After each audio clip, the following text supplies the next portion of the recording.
سید الشہداء کے عزاداروں میں سے ایک عزادار امیر المومنین کے محبوں میں سے ایک محب، جن کا سوگ ہم اور آپ منانے کے لیے اور اپنے دلوں کو پرسا دینے کے لیے خاندان والوں کو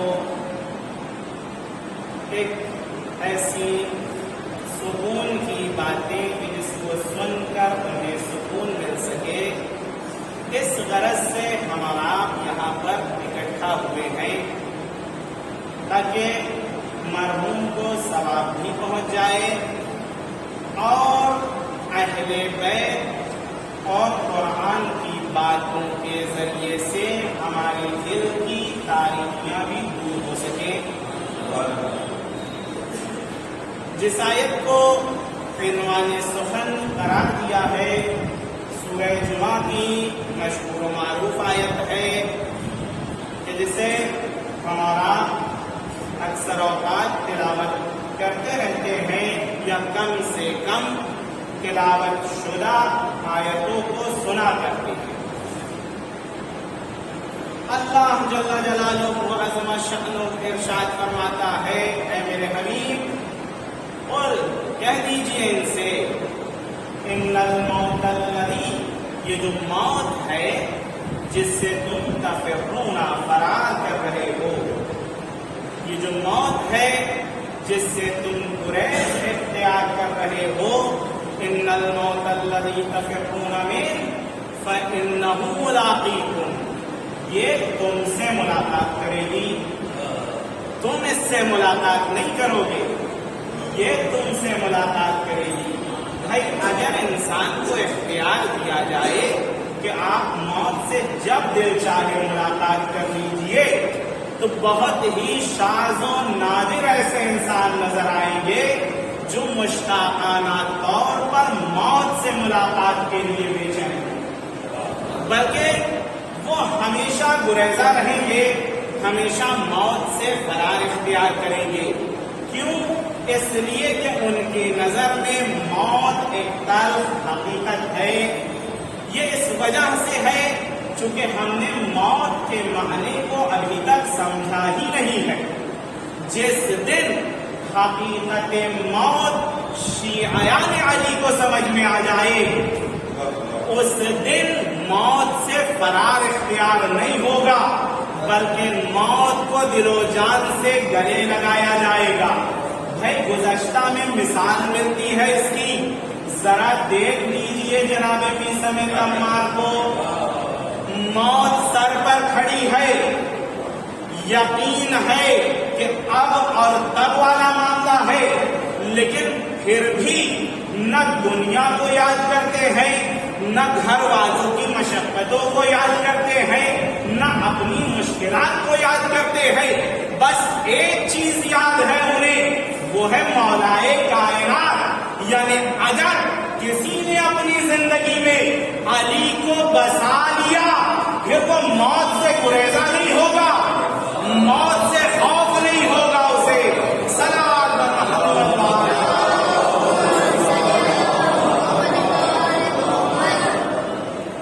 موت ایک ایسی حقیقت ہے، آج ہر چیز میں اختلاف ملے گا۔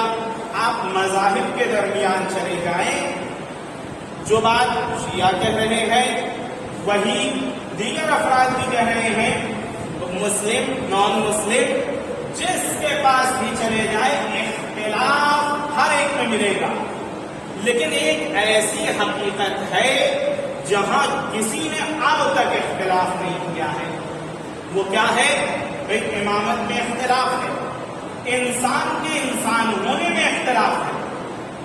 آپ اہل علم حضرات ممکن ہے یہاں کالج کے بھی افراد موجود ہوں، ڈائرمین کا ایک نظریہ جو ہمارے ذہنوں کے حوالے کر دیا گیا ہے کہ انسان 7 مرحلے کے بعد اس 7ویں مرحلے پر انسان ہوا ہے، وگرنہ وہ بندر تھا، بندر کی شکل سے تکامل پاتے ہوئے انسان بنا ہے۔ چاہے آپ اس نظریے کو بھی مان لیں، انسان کی انسانیت خطرے میں ہے، انسان کی انسانیت میں اختلاف ہے، لیکن موت ایک ایسی حقیقت ہے جہاں پر اب تک کسی نے اختلاف نہیں کیا۔ شیعہ بھی کہتے ہیں موت برحق ہے، دیگر مذاہب والے بھی کہتے ہیں چاہے وہ مسلم ہو نان مسلم ہو، سب اس بات کو تسلیم کرتے ہیں موت ایک حقیقت ہے اور موت سب کو آنی ہے۔ اس بات کا دعویٰ نہیں ہے بلکہ دلیل ہے، تمام لوگ اس بات کو مانتے ہیں، موت کی حقیقت کو تسلیم کر رہے ہیں، کسی نے اختلاف نہیں کیا۔ بس یہ ایک مسلمہ قانون موت ہے۔ اب ذرا غور کریں، اگر یہی موت اٹھ جاتی، یعنی اس موت کو اللہ ہٹا لیتا اپنے بندوں سے، کہتا جتنا جینا ہے جی لو، موت نام کی کوئی شے تمہارے درمیان نہیں آنے والی، زندگی گزارو جتنی گزارنا ہے۔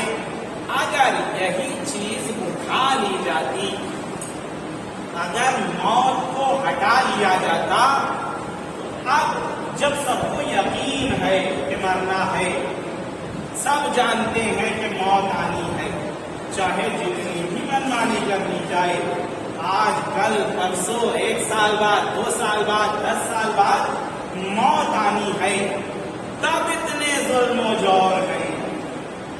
جہاں اس انسان کو یقین ہے مرنا ہے تب اتنے فسادات دنیا میں ظاہر ہو رہے ہیں.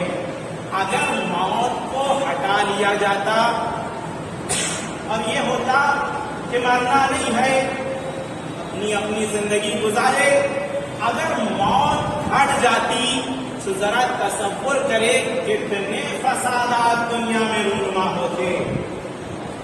کہ ہر ایک کو یقین ہوتا مرنا تو ہے نہیں, اس لیے جو کرنا ہے کرو, جیسی منمانی جو منمانی کرنی ہے کرو. اللہ نے اس موت کو ایک نعمت بھی قرار دیا ہے تاکہ اچھے بندوں کے لیے آخرت کی یاد آ جائے اور بروں کے لیے کم سے کم یہ رہے کہ ایک دن مرنا ہے. صلوات پڑھیں محمد.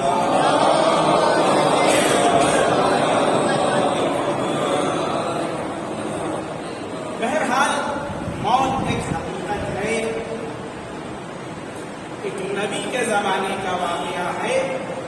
لوگ آتے ہیں آنے کے بعد کہتے ہیں یا نبی اللہ, اللہ نے جو قانون آپ کے سامنے دیے, آپ کے ہاتھ میں دیے اور پیش کیے, سارے قانون بہترین قانون, بہت اچھے قانون, ہم سب کو مانتے ہیں.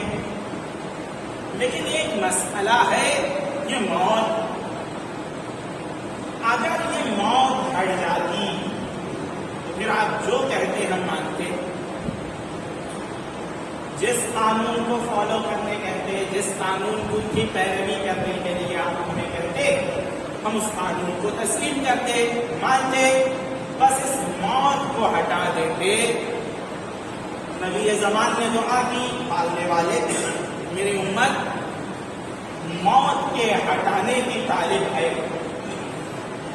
اللہ نے کہا ان سے کہہ دو کہ اب سے موت ہٹ گئی اس وقت تک جب تک کہ تم خود ہی موت کی تمنا نہ کرو. میں نے ہٹا دیا. نبی زمان آئے, لوگوں کے سامنے کہا کہ آج سے موت ہٹ گئی ہے, اب تمہیں جو کرنا ہے کرو. اللہ کی پیروی کی اطاعت. موت ہٹ گئی ہے تمہارے درمیان سے. خوشحال خوشی کی زندگی, سب اپنے اپنے گھر چلے گئے. کیوں؟ موت کا ہٹ جانا نعمت مان رہے تھے, چلے گئے. ایک دن, 2 دن, 1 سال, 2 سال, 10 سال, 20 سال وقفہ اور زمانہ گزرتا گیا. اب ایک باپ, اس کا بیٹا, 100 سال بعد یہ باپ اور اس کا بیٹا نہیں رہے. یہ باپ رہا, اس کا بیٹا, اس کے بیٹوں کا بیٹا, بیٹوں کا بیٹا, نسل در نسل کم سے کم 3 پیڑھی 100 سال میں زندہ رہی. 200 سال بعد 6 پیڑھی ان 200 سال میں زندہ رہی, جو ایک کے بعد ایک ہیں, بوڑھے ہو رہے ہیں, چلنے پھرنے کی پریشانی ہے, چل پھر نہیں سکتے, اذیتیں ہیں, تکلیف ہے, طبیبوں کو دکھایا جا رہا ہے.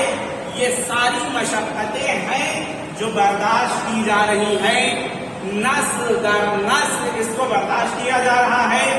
اب ایک ہی انسان وہ اپنے پردادا کو بھی سنبھال رہا ہے, دادا کو بھی سنبھال رہا ہے, والد کو بھی سنبھال رہا ہے.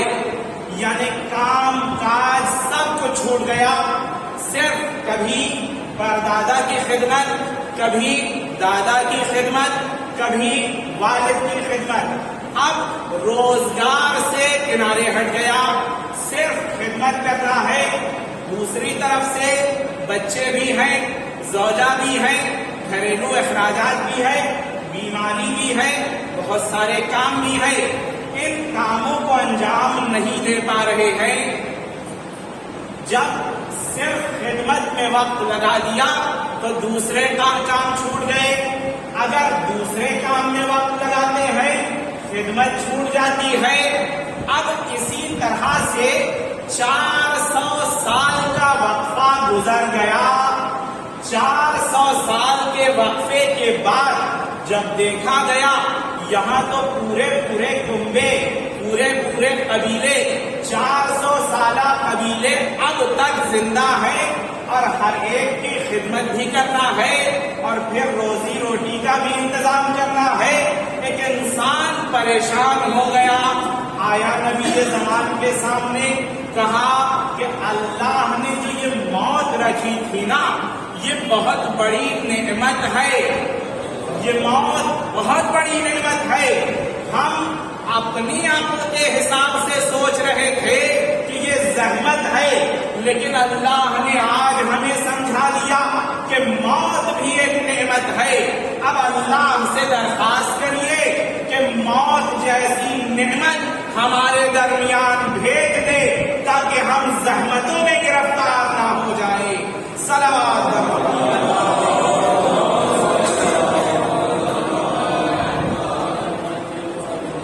موت بھی ایک نعمت ہے. مرحوم فیض کاشانی 500 سال پہلے کے عالم دین ہیں. ان کی ایک کتاب ہے محجت البیضاء. محجت البیضاء آج کے صفحوں میں اگر دیکھا جائے 4000 صفحوں پر مشتمل کتاب ہے. یہ ان کی ایک کتاب ہے. انہوں نے 298 کتابیں لکھی ہیں. جو لوگ رجالی اعتبار سے کتب اور کتاب شناسی رکھتے ہیں وہ واقف ہیں. 298 کتابیں انہوں نے لکھی ہیں, جن میں سے ایک کتاب محجت البیضاء ہے جو 4000 صفحوں پر مشتمل ہے. ایک اور کتاب ہے جو ان کی شاید کتاب شاہکار ہو, الوافی. یہ 15000 صفحوں پر مشتمل ہے. اصول کافی کی شرح ہے. یہ 15000 صفحوں پر یہ کتاب مشتمل ہے. دیگر کتاب بھی ملا کر 298 کتاب ہو رہی ہے. ایک عالم دین نے لکھا, ایک وقت تھا جب جرمن میں کسی کالج میں اس تحقیق کو پیش کیا گیا کہ یہ 298 کتاب ہے اور کہا گیا ایک عالم دین نے لکھا ہے. وہاں کے جو بڑے پروفیسر تھے ان کو یقین نہیں آیا کہ ایک عالم 298 کتاب کیسے لکھ سکتا ہے, لیکن یہ حقیقت ہے. محجت البیضاء میں ایک روایت نقل ہوتی ہے مرحوم فیض کاشانی نے کسی موت کے حوالے سے, غالباً 7ویں جلد میں ہے محجت البیضاء کے. روایت رسول گرامی اسلام سے ہے. پیغمبر اکرم صلی اللہ علیہ وآلہ وسلم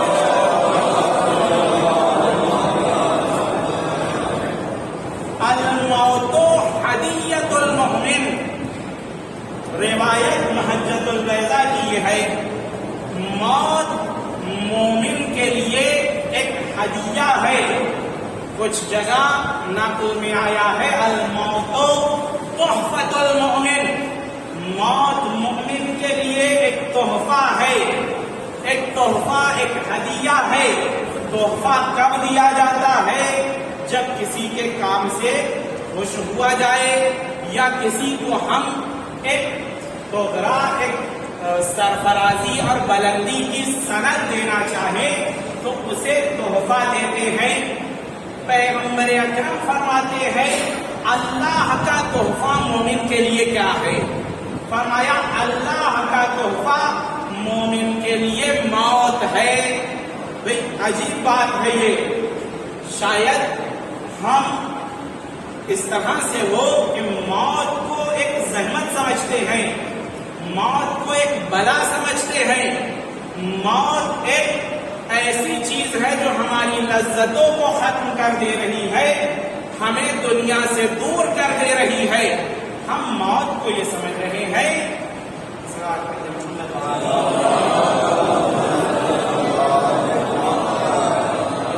لیکن رسول اکرم فرما رہے ہیں موت ہدیۃ المؤمن, مومن کے لیے تحفہ ہے. اب شرط کیا ہے؟ مؤمن. دیکھیے بڑی ہی مشہور مثال ہے جو علماء اکثر دیتے رہتے ہیں، اور یہ مثال معراج السعادہ جیسی کتاب میں درج ہے. فرماتے ہیں دو بچے، دونوں کو سفید لباس پہنا دیجیے. والدین نے سفید لباس پہنا دیا. کہا اگر شام تک یہ لباس صاف ستھرا رہا تو انعام ملے گا، اور اگر گندا ہو گیا سزا ملے گی. ایک ماں باپ اپنے دو بچوں کو اس طرح سے کہیں کہ اگر لباس صاف رہا تو انعام کے مستحق، اگر گندا ہوا سزا کے مستحق. اب یہ دونوں بچے اپنی زندگی میں مصروف ہو گئے، دن بھر کے جو عملیات ہے وہ انجام دینے لگے. ایک بچہ وہ تھا جب وہ باہر نکل رہا تھا تو دائیں بائیں پیچھے سامنے ہر جگہ دیکھ رہا تھا کہیں کوئی گندگی تو نہیں لگی ہے کہ اگر میں وہاں جا کر ٹیک لگا دوں تو میرا یہ سفید لباس گندا ہو جائے گا.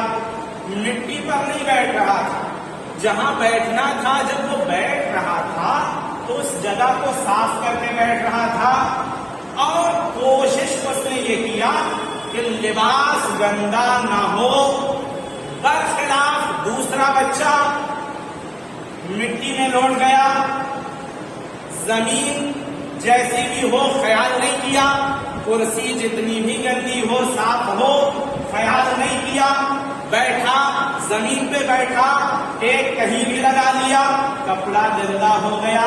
اور ایک بچہ وہ ہے کہ جس نے اپنے لباس کو حفاظت سے رکھا، صاف رکھا، اور اپنے لباس میں اتنی توجہ کی کہ یہ گندا نہ ہونے پائے.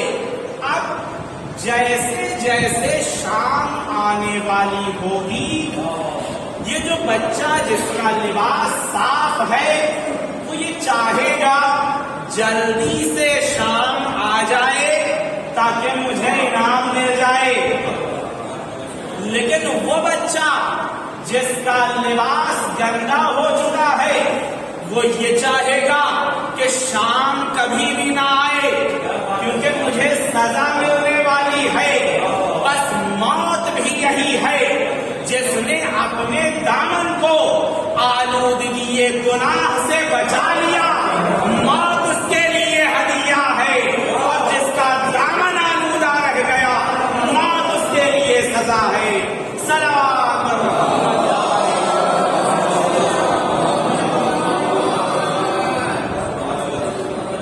موت یہی ہے، انسان کو بچانا ہے اپنے آپ کو. اب یہ بہانہ اللہ کے سامنے نہیں چلے گا کہ پالنے والے کیا کریں. ایسے معاشرے میں ہم آ گئے کہ جہاں بچنا مشکل تھا. روایت ہے یہ ماہ مبارک رمضان میں یہ مجلس پڑھ رہا ہوں، اس لیے روایت میں بھی رد و بدل نہیں ہوگا. عین عبادت اور عین روایت کو پیش کر رہا ہوں. یہیں پر ایک مسئلہ شرعی بتاتا چلوں. روزے کی حالت میں اگر کوئی ایسی چیز جو روایت نہیں ہے اور روایت بنا کر پیش کرے یا کم اور زیادہ کرتے ہوئے منسوب کرے اہل بیت سے، اس کا روزہ باطل ہے. یہ حکم شرعی ہے. مبطلات روزے میں سے ایک یہ بھی ہے، چونکہ موقع اور محل تھا اس لیے ایک مسئلہ شرعی بھی بیان ہو گیا. ایک سوال کا سوال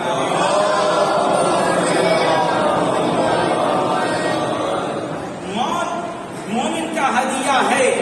روایت کیا ہے؟ وہ روایت جو یہ لوگ جو یہ بہانہ کرتے ہیں معاشرہ ایسا ہے اس لیے ہمارے بچے ایسے ہو گئے، ہم ایسے ہو گئے. معاشرہ یہ ہے، معاشرہ وہ ہے، ہر جگہ معاشرے کا در. ذرا ایک بات غور کریں اور بتائیں، انسان معاشرے کو بناتا ہے یا معاشرہ انسان کو بناتا ہے؟ دیکھیے ایک بحث ہوئی ہے آج سے 400 450 سال قدیمی بحث ہے کہ معاشرہ انسان کو بنا رہا ہے یا انسان ہے جو معاشرے کو بدل رہا ہے اور بنا رہا ہے؟ سب کا نظریہ یہی ہے کہ اثر معاشرے کا انسان پر ہے، لیکن اگر انسان چاہ لے تو معاشرے کو تبدیل بھی کر سکتا ہے۔ بھائی اس کی بارز مثال، زندہ مثال ہمیں اہل بیت میں نظر آئے گی، جہاں معاشرہ سب ایک طرف جا رہا تھا، وہاں 72 لوگ نکل کر آج تک کے معاشرے کو چینج کر دیا۔ صلوات محمد روایت یہ ہے کہ جب ایک انسان کو پیش کیا جائے گا اللہ کے سامنے روز قیامت، کہا جائے گا تو نے اتنے گناہ انجام دیے، تو ایسا رہا، نیکی نہیں کیا، کیوں؟ کہے گا پالنے والے میری غلطی نہیں ہے، معاشرہ ایسا ہو گیا تھا کہ میں معاشرے کے بہاؤ میں بہہ گیا، معاشرے کی وجہ سے اللہ جناب یوسف کو پیش کرے گا اور کہے گا کیا ان سے بھی برا معاشرہ ملا تھا؟ یہ ایک ایسی جگہ گئے جہاں مرکز فساد، مرکز گناہ، ایک ایسے محل میں جہاں توحید نہیں ہے، نبوت نہیں ہے، بلکہ مرکز فساد، سینٹر ہے گناہ کا، سینٹر ہے فساد کا۔ وہاں جب جا کر انہوں نے اپنے آپ کو محفوظ کر لیا، جب تیرا معاشرہ ان سے بھی بدتر تھا۔ یہ اسی طرح ایک بدصورت انسان کو پیش کیا جائے گا، اللہ کہے گا کہ تو جہنمی کیوں ہو گیا؟ کہے گا پالنے والے تو نے مجھے ایسا بنایا، نہ شکل نہ صورت، اس لیے میں جہنمی ہو گیا۔ اور توجہ کریے گا، اللہ کسے پیش کرے گا؟ ایک نام آپ نے بہت زیادہ سنا ہوا ہے اور ان کی حکمت کا ڈنکا چوٹی پر ہے، ہر ایک کے سامنے ہے، جناب لقمان حکیم۔ اللہ ان کو پیش کرے گا، کہے گا کیا شکل کے اعتبار سے تو ان سے بھی زیادہ شکل میں کم خوبصورت تھا؟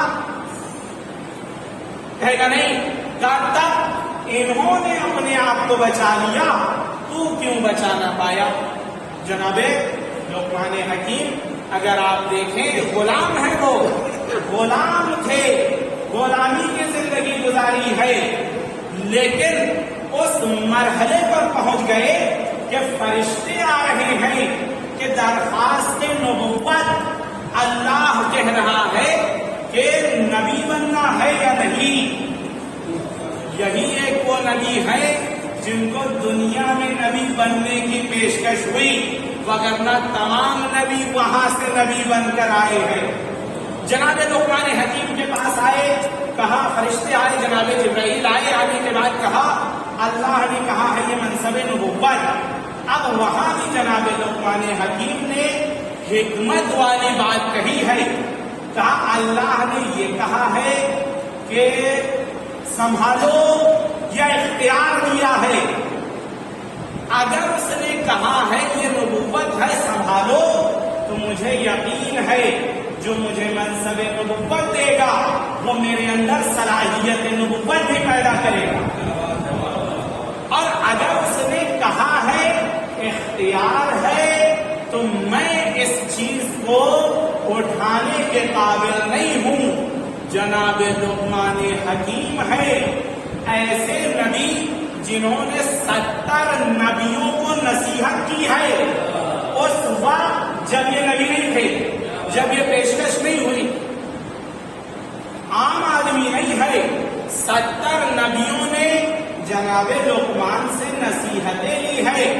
یہ تو یہ قرآن مجید میں بھی جناب لقمان کی نصیحتوں کو اللہ نے ذکر کیا۔ جناب لقمان حکیم جیسے فرد جو کہ یہ جان رہے ہیں گناہ نہیں انجام دیا ہے، لیکن جب منصب نبوت اور اللہ کی طرف سے کوئی منصب مل رہا ہے تو وہ بھی جانتے ہیں اگر اللہ دے گا تو صلاحیت بھی پیدا کرے گا، اور اگر وہ نہیں دے رہا ہے تو میں اس کے قابل نہیں ہوں۔ لقمان حکیم جیسا فرد اس بات کو بیان کر کے چلا گیا، نبوت جو امامت سے درجے میں کم ہے، جب اس کے لیے ایجاد صلاحیت کی ضرورت ہوتی ہے تو اگر کوئی عام آدمی جو 40 سال تک کافر رہا ہو وہ آئے اور ایسی جگہ پر بیٹھ جائے جو نبوت سے بڑا منصب ہو اور کہے کہ میں اس کو سنبھال رہا ہوں، تو گویا وہ ابھی تک اس منصب کو سمجھ ہی نہیں پایا ہے۔ صلوات پر محمد وعلی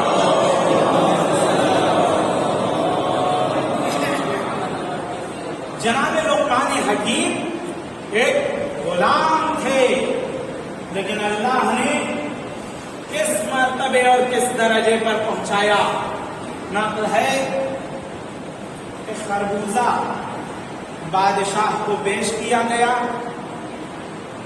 جناب لقمان غلام تھے اس بادشاہ ہمیشہ شکایت میں رہتا تھا، اللہ نے مجھے یہ دیا، یہ نہیں دیا، ایسا ہو گیا ویسا ہو گیا۔ کہ ہم میں بھی بعض ایسے ہیں جو بادشاہت والا مزاج رکھتے ہیں، ہمیشہ اپنی زندگی میں شکایت، یہ ہونا چاہیے، یہ نہیں ہونا چاہیے، فلاں کے یہاں تو یہ آ گیا، ہمارے یہاں یہ نہیں آیا۔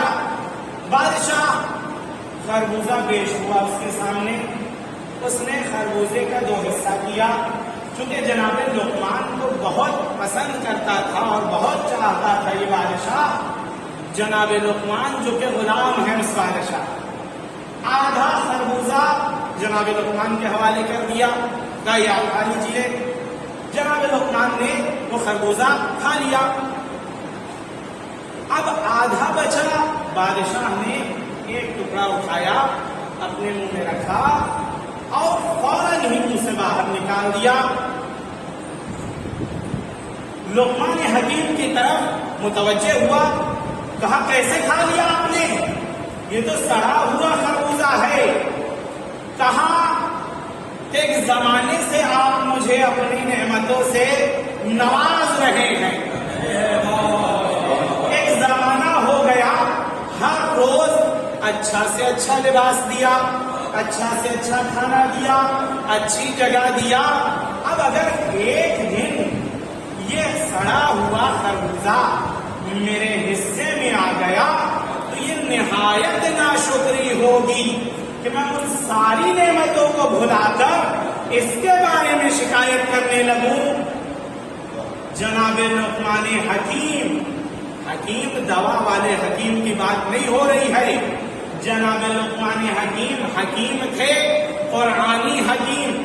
قرآن میں حکیم اسے کہتے ہیں جسے اللہ نے عقل بھی دی ہے اور سوچنے کی صلاحیت بھی ملی، عقل سے کام بھی لیا، صرف عقل نہیں رکھا ہے، عقل سے کام بھی لیا ہے۔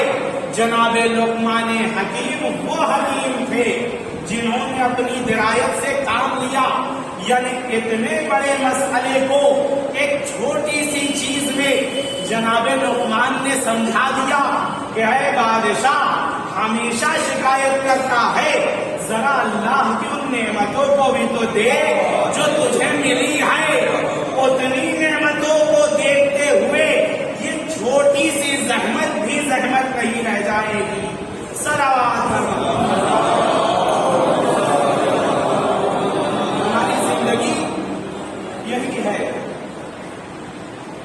ہزار نیکی ایک طرف، اگر چھوٹی سی بھی جس کو ہم بدی اور برائی سمجھ رہے ہیں وہ ہو گئی، وہ ساری نیکی ختم ہو جائے گی۔ حالانکہ انسان کو منصف ہونا چاہیے، باانصاف ہونا چاہیے۔ جناب لقمان حکیم نے وہاں ایک جملہ اور بھی کہا ہے، یہ روایت بھی ہے چوتھے امام سے، روایت پیش کروں کہ ایک شخص آیا، آنے کے بعد امام سے شکایت کیا کہ مولا اب تک زندگی صحیح گزر رہی تھی اور اب جو ہے میں مشکلات میں گرفتار ہو گیا، مال کم ہو گیا، قحط پڑ گیا ہے، کھیتی نہیں ہوئی ہے۔ چوتھے امام سے شکایت کیا کر امام نے فرمایا تیری عمر کیا ہے؟ کہا 50 سال ہے مولا۔ 50 سال کا ہوں۔ امام نے فرمایا انصاف یہ نہیں ہے، انصاف یہ ہے کہ پہلے جا، جتنا 50 سال نعمتوں میں تو نے گزارا ہے اتنا ہی اس قحطی میں گزار، تب انصاف ہوگا۔ تو یہ کہہ سکتا ہے اللہ نے میرے ساتھ انصاف کیا ہے، نعمت بھی 50 سال دی اور قحطی بھی 50 سال دی، تب انصاف ہے۔ اللہ نعمتوں سے نواز رہا ہے، ایک دن تیرے عمل کی وجہ سے تجھے تکلیف ہو گئی تو تو شکایت لے کر آ گیا۔ انصاف یہ ہے جتنی اللہ نے نعمت دی ہے اتنی ہی جب تکلیف ہو تب تو شکایت لے کر آنا تو تیری شکایت سنی جائے گی۔ صلوات پر محمد۔ مینا کا میدان تھا، جو لوگ حج پر گئے ہیں جانتے ہیں مینا کے میدان میں امام صادق علیہ السلام بیٹھے ہوئے تھے۔ ایک شخص آیا من شیعت امیر المؤمنین، تاریخ میں یہ فقرہ اس کے لیے لکھا ہے، وہی شیعہ جو ہم لوگ ہیں الحمدللہ سب کچھ کرنے کے بعد بھی شیعہ ہیں، وہی شیعہ من شیعت امیر المؤمنین آیا۔ آنے کے بعد چھٹے امام سے کہتا ہے مولا فاقے میں ہے گھر والے، کچھ نہیں ہے، قرض سر پر چڑھا ہوا ہے، آپ سے کچھ مدد کی درخواست ہے۔ دیکھیے ہم اور آپ اپنی زندگی میں ضرور جانیں، ہم اہل بیت کے در سے کہتے تو ہیں نا کہ کوئی خالی ہاتھ نہیں لوٹتا، لیکن عملی زندگی میں اگر ہم دیکھیں تو ہم میں بہت سے ایسے ہیں جو کچھ مانگے لیکن نہیں ہوا۔ کمی کہاں سے ہے؟ کمی وہاں سے نہیں ہے، وہ تو جود و سخا اور فضل کا دریا ہے۔ بھائی کمی ہم نے ہے، ہم نے اپنی بستی ہی ایسی جگہ بسائی ہے جو بنجر زمین ہے، اور اس کے باوجود بھی ہم یہ امید رکھتے ہیں کہ یہاں زرخیز زمین ہو جائے، نہیں ہونے والی۔ آیا آنے کے بعد کہاں مولا کا سر پر چڑھا ہوا ہے، فاقے میں زندگی گزار رہے ہیں، اگر کچھ ہو جاتا تو بہت بہتر ہوتا۔ چھٹے امام نے فرمایا میرے پاس ابھی کچھ نہیں ہے، انگور رکھا ہوا تھا کشت میں، ایک خوشہ انگور کا اٹھایا، اٹھانے کے بعد کہا یہ لو۔ اس نے کہا مولا مجھے اس کی ضرورت ہی نہیں، انگور لے کر میں کیا کروں؟ میرا اصلی ہدف وہ مال ہے جس کے ذریعے سے میں قرض بھی ادا کر سکوں، گھر والوں کا خرچہ بھی چلا سکوں۔ امام نے کہا میرے پاس اس کے علاوہ ابھی کچھ نہیں ہے۔ انگور اس نے واپس کر دیا۔ کتنا بدنصیب شخص تھا، انگور واپس کر دیا، کنارے بیٹھ گیا۔ ابو بصیر آئے، جناب ابو بصیر نام آپ نے ممکن ہے سنا ہو، نہایت ہی جلیل القدر صحابی ہیں۔ جناب ابو بصیر آئے، سلام کیا، عرض ادب، بیٹھے۔ بیٹھنے کے بعد کہا مولا فقر و فاقے میں زندگی گزر رہی ہے، قرض سر پر ہے، وہی سوال جو پہلے والے نے کیا تھا، مولا اس طرح سے ہے، اگر کچھ مدد ہو سکے تو بتائیے۔ امام نے غلام کو بلایا، غلام سے کہا جاؤ میرے خیمے میں ایک قالیچہ ہے، قالین ہے، اس کو اٹھانا، اس کے نیچے ایک تھیلی رکھی ہوئی ہے اشرفیوں کی، وہ لا کر اسے دے دو۔ غلام گیا، اشرفی کی تھیلی لایا، لانے کے بعد جناب ابو بصیر کے حوالے کر دیا۔ وہ بیٹھا دیکھ رہا تھا، جس سے امام نے کہا تھا میرے پاس کچھ نہیں ہے، بیٹھا دیکھ رہا تھا۔ اب جیسے ہی اشرفی کی تھیلی ملی، اس نے کہا، ابو بصیر نے کہا الحمدللہ، اللہ کا شکر ہے۔ امام نے کہا رکو، پھر غلام کو بلایا، کہا جاؤ وہی قالین اٹھانا، دوسری تھیلی بھی ملے گی، وہ بھی لا کر اسے دے دو۔ وہ گیا، قالین اٹھایا، دیکھا ایک اور اشرفی کی تھیلی ہے، لا کر اسے دے دیا۔ اب ایک تو ایک، دو اشرفی کی تھیلی ہو گئی۔ دیکھ رہا ہے سب، ابو بصیر نے لیا الحمدللہ، کہا جاؤ میری جو زوجہ ہیں ان کے کمرے، ان کے خیمے کے باہر ایک رسی ہے، اس رسی میں بھی ایک اشرفی کی تھیلی بنی ہوئی ہے، وہ بھی لے آؤ۔ گیا، لے آیا، اسے دیا۔ اب اس نے الحمدللہ نہیں کہا، اب اشرفی کی تھیلی لیا، رخصت ہو گیا۔ دوسرا والا کا مولا ابھی میں آیا، میں نے کہا میں بھی مجبور ہوں اسی کی طرح سے۔ آپ نے کہا نہیں ہے، اگر نہیں تھا تو یہ آیا کہاں سے؟ اگر آپ کے پاس نہیں تھا تو یہ آیا کہاں سے؟ کہا واقعاً میرے پاس نہیں تھا، لیکن جب یہ آیا میں نے اسے خوشے انگور دیا، اس نے شکر کیا۔ اللہ نے ہمیں اتنی قدرت دی ہے کہ جب ارادہ کر لے تب وہ چیزیں ہو جاتی ہیں۔ اس نے اللہ کا شکر کیا، ہم نے ارادہ کیا کہ قالین کے نیچے ایک تھیلی آ جائے، آ گئی۔ اس نے دوبارہ شکر کیا، ہم نے پھر سے ارادہ کیا۔ اس نے تیسری بار شکر کیا، ہم نے پھر سے ارادہ کیا۔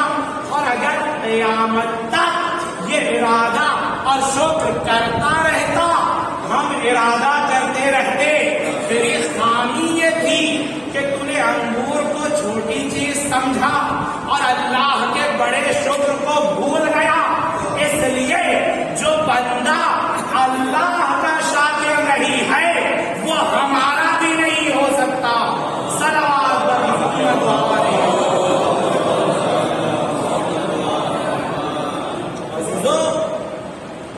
یہ نعمت ہے، ہر لحظہ، ہر وقت انسان کے لیے نعمت، خود موت بھی ایک نعمت، ہدیہ ہے مومن کے لیے۔ علامہ مجلسی نہایت ہی جو خدمت انہوں نے کی ہے، شاید کم نظیر خدمت ہو یا بے نظیر خدمت ہو۔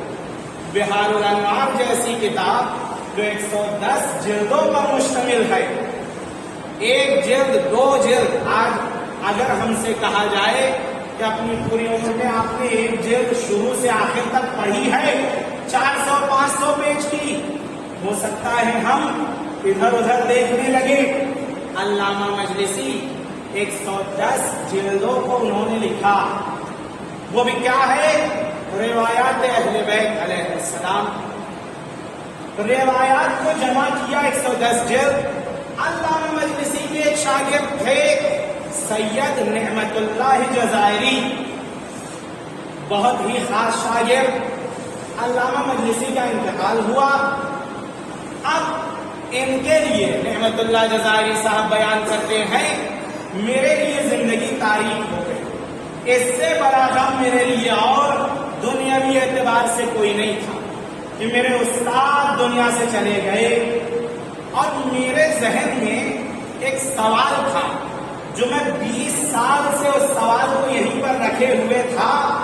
استاد کے احترام میں اس سوال کو میں نہیں پوچھ رہا تھا ان سے، اب وہ دنیا سے چلے گئے، وہ سوال بھی میرا رہ گیا۔ دیکھیے، طالب علم اس کو کہتے ہیں جس کو علم کی طلب ہو۔ استاد کا احترام مانے ہو رہا تھا کہ وہ علمی سوال کو بھی نہ پوچھ سکے. 20 سال تک نہیں پوچھا، دنیا سے چلے گئے. یہاں تک کہ نعمت اللہ جزائری صاحب کہتے ہیں میں علامہ مجلسی کی قبر ہی پر آ کر بیٹھ جاتا، وہیں قرآن پڑھتا، گریا کرتا. ایک روز میں وہاں گریا کرتے کرتے سو گیا. عالم خواب میں نے دیکھا قبر شگافتہ ہوئی. علامہ مجلسی تشریف لاتے ہیں اور اپنے قبر کے کنارے پر بیٹھ جاتے ہیں. جب بیٹھے میں احترام سے ان کے سامنے بیٹھ گیا اور بہت خوش ہوا کہ استاد سے ملاقات پھر ہو گئی. علامہ مجلسی نے کہا کہ سید، جو سوال آپ کے ذہن میں 20 سال سے ہے یہ تو آپ کی غلطی ہے کہ آپ نے مجھ سے نہیں پوچھا، پوچھنا چاہیے. اب بتاؤ کیا معاملہ ہے؟ کہا استاد عزیز، آپ سلطنت صفویہ سے تعلق رکھتے ہیں، بادشاہت کے دربار میں ہیں. آپ کا لباس بہترین لباس ہوتا تھا. آپ جاہ و حشم کے ساتھ جب چلتے 4 لوگ آپ کے ساتھ ہوتے، جب واپس آتے گھر تک 4 لوگ آتے. سلطان اور بادشاہ کے تمام اراکین آپ کا احترام کرتے اور شاہانہ زندگی آپ گزار رہے تھے. سوال میرا یہی تھا کہ آپ کے عمل سے ایسا نہیں لگتا تھا کہ آپ دنیا طلب ہیں، لیکن پھر بھی آپ کی زندگی سلطنتی زندگی تھی، شاہانہ زندگی تھی، ایسا کیوں کیا آپ نے؟ یہ سوال. علامہ مجلسی نے کہا کہ دیکھو، اگر اس زمانے میں، یہ زمانہ ایسا ہے، اگر میں سادہ لباس بالکل سلطنتی دور میں بادشاہت کے دربار میں ایک سمپل سا انسان بن کے رہتا تو لوگ میری طرف رجوع نہیں کرتے، اور جب رجوع نہیں کرتے تو مجھے یہ پتا نہیں چلتا کہ کون ظالم ہے کون مظلوم ہے. کیونکہ ظالم آتا، مظلوم آتا میرے پاس، کہتا علامہ مجلسی آپ کی پہنچ دربار میں اچھی ہے، میرے ساتھ یہ ظلم ہوا ہے، آپ مجھے نجات دلائیے. میں وسیلہ بنتا تھا تاکہ اس کے ظلم کو ختم کرا سکوں اور ظالم کو سزا دلا سکوں.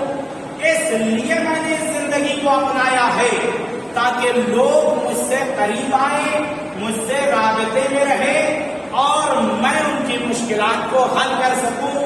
کہا ٹھیک. دوسرا مسئلہ نعمت اللہ جزائری صاحب نے جو پوچھا وہ یہ ہے، کہا موت کے وقت آپ کا کیا عالم تھا؟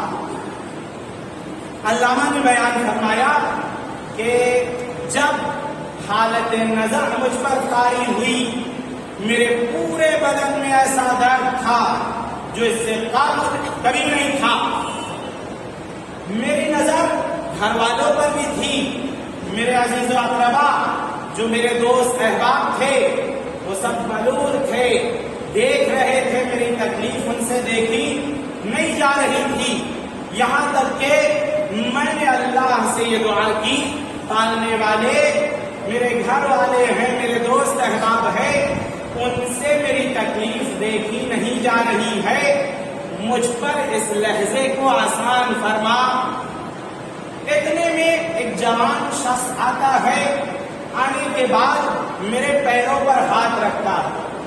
جیسے ہی پیروں پر ہاتھ رکھا درد کلی طور پر ختم ہو گیا. اب پیر سے زانو تک آیا، زانو کا بھی درد ختم ہو گیا اور میں ایک لذت کا احساس کر رہا تھا کہ اتنا بہتر میں احساس کر رہا تھا جس کا بیان میں ابھی نہیں دے سکتا. اس کے بعد کمر تک، کمر کا بھی درد تھی، پھر سینے تک کا درد تھی، اس کے بعد گلا، پھر سر پر ہاتھ پھیرا. اچانک میں متوجہ ہوا کہ رونے اور پیٹنے کی آواز آنے لگی. یہاں تک کہ میں نے دیکھا کہ لوگ رو رہے ہیں اور میں دنیا سے جا لوگوں سے اور اپنے گھر والوں سے کہہ رہا ہوں کہ تم لوگ رو کیوں رہے ہو؟ میں بہت ہی آسائش میں ہوں، میں بہت ہی اچھے طریقے سے ہوں، مجھے تمام درد و آلام سے نجات مل گئی ہے۔ تو دیکھیے مومن کے لیے موت ہدیہ ہے۔ علامہ مجلسی کے اس واقعے سے سمجھ میں آ رہا ہے جہاں زندگی گئی وہاں آسائش آئی، اب موت نعمت ہے۔ اگر ہم اسے سمجھ جائیں تو ہمارے لیے یہ زندگی بہت ہی چھوٹی چیز ہو جائے گی، اور اگر نہ سمجھ پائے تو ہم سمجھیں گے یہی زندگی ہے جو ساری چیز ہے۔ صلوات محمد۔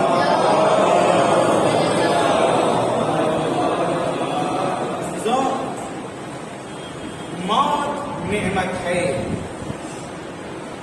اور اگر اس نعمت کا ذکر اور اس نعمت کا ذائقہ پوچھنا ہے تو کربلا والوں سے پوچھنا ہوگا۔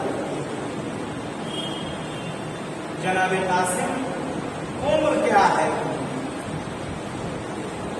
لیکن امام حسین پوچھ رہے ہیں بیٹا قاسم آپ کی نظر میں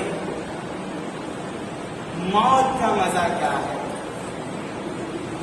جناب قاسم نے کہا احلا من العسل، شہد سے زیادہ شیرین، شہد سے زیادہ شیرین ذائقہ ہے اس کا۔ عزیزوں کربلا والے موت بتائیں گے کہ موت کس حقیقت کا نام ہے۔ ہاں وہ وقت بھی آیا جب خط بھیج کر ایک مجاہد کو بلایا گیا، وہ مجاہد حبیب ابن مظاہر ہے۔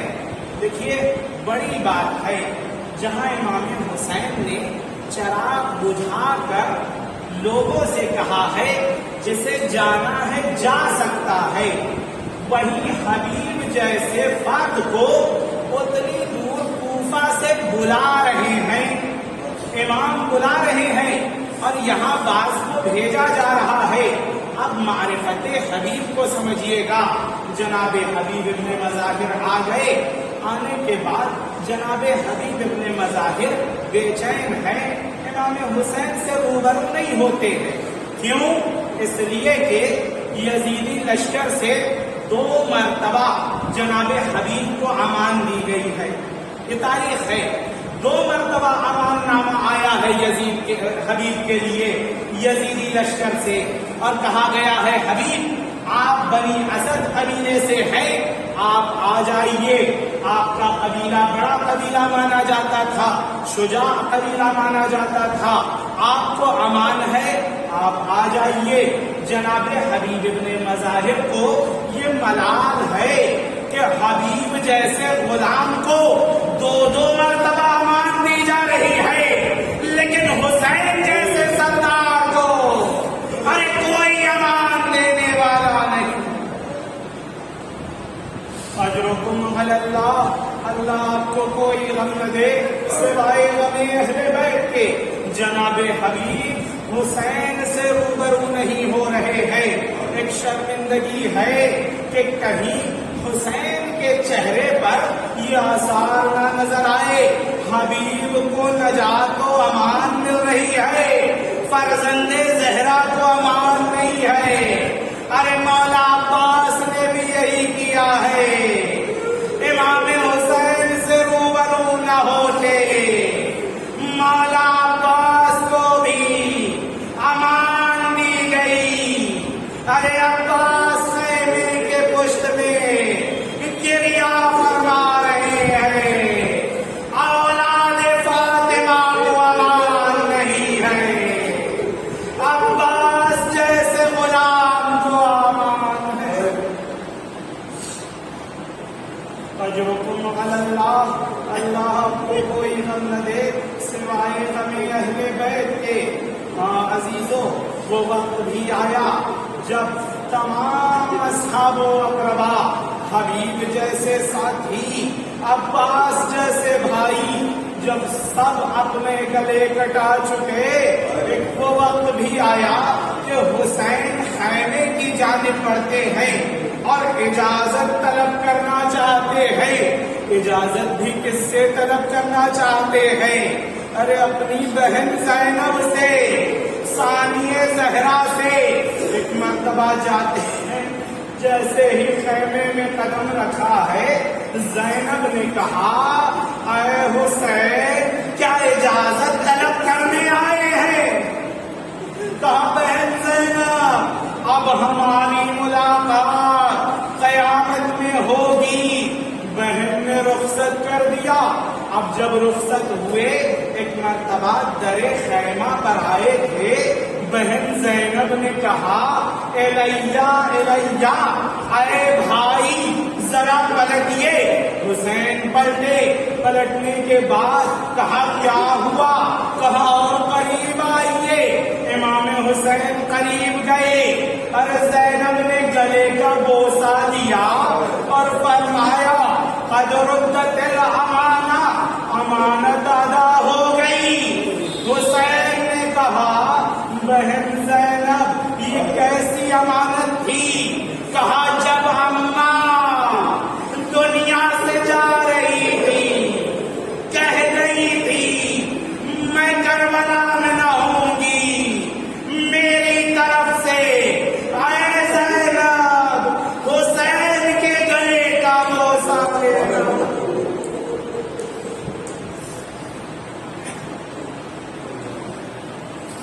الا لعنت اللہ علی القوم الظالمین وسيعلم الذين ظلموا أي منقلب ينقلبون.